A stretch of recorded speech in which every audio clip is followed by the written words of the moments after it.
Most people associate the negative effects of a high-salt diet with blood pressure, but a high-salt diet can have negative effects elsewhere in the body, in particular the gut. Changes to the gut microbiome may actually drive high blood pressure as well as other problems you don't want, such as autoimmune disease, cancer, or dementia. Let's take a look. There's actually quite a bit of evidence that a high-salt diet has some deleterious effects on the microbiome. It can reduce diversity, which is really important, and decrease short-chain fatty acid production, particularly in women. Here you have the outcome of a study showing decrease in short-chain fatty acids in a high-salt diet. While there was decreases in most short-chain fatty acids for all during this diet, the results were only significant in women and included butyrate, which is really important for health and even managing blood pressure. Other changes to the microbiome actually contribute to hypertension. A high-salt diet doesn't just raise your blood pressure because you retain more fluid. If this were the case, you could just consume more potassium or drink less water to try to balance it out. But these problems can cause other diseases as well. The first line of evidence that the microbiome is involved in hypertension came when researchers found that a high-salt diet depleted lactobacillus species in mice, as you can see on the right-hand side of this image.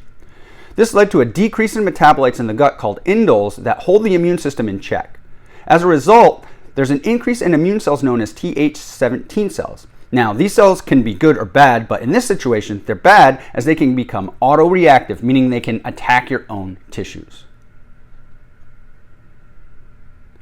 These pro-inflammatory cells don't just hang out in the gut.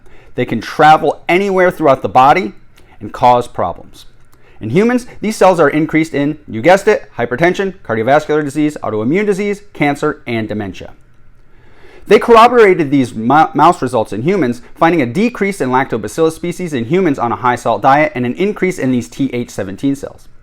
A lot of evidence in humans point to Th17 cells as drivers of inflammatory diseases.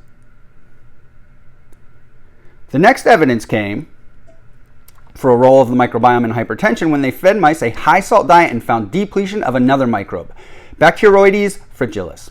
This time they found an increase in the hormone corticosterone secreted from the gut in mice. This is the mouse form of cortisol, one of our primary stress hormones. Again, they corroborated these results in humans, finding a decrease in Bacteroides fragilis and an increase in cortisol in people with hypertension. What's interesting about this is when we consume a high-salt diet, cortisol is the hormone that causes us to pee out the excess sodium in our urine. This could be a feature of the microbiome to help us process a high-salt diet. So changes to the gut microbiome from a high-salt diet increase inflammation and the stress hormone cortisol, which contribute to many diseases, including hypertension. In some people, these changes may impair the way blood vessels work, leading to hypertension, but in others, these changes may lead to autoimmunity, cancer, dementia, or other inflammatory diseases. So the amount of sodium in your diet is something you should clearly pay attention to whether you have high blood pressure or not. In our next video, we'll answer some questions about this. Is low carb an exception? And what can we do to protect against these negative effects? If you want to ask questions and help select our upcoming videos, hit the subscribe button and check out our community feature. If you like this video, actually like it by giving the thumbs up button a hit. And don't forget to check out the references to learn more or take a deeper dive.